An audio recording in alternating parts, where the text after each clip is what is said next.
Made this walk around video because if I'm ever out and about in the car, or it meets or it's parked up, there's always someone who asks me, what the hell is this car? It's an ExoBusa kit car built by me in 2019.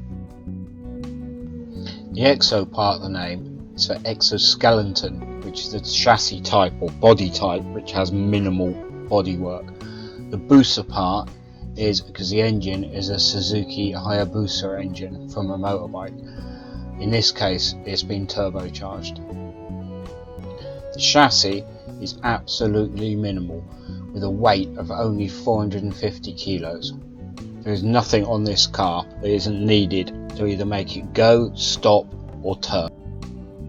I can change the power output of the engine simply by changing the spring on the wastegate. So I can change the boost from anything from 1/4 of a bar up to probably about 1.5 bar.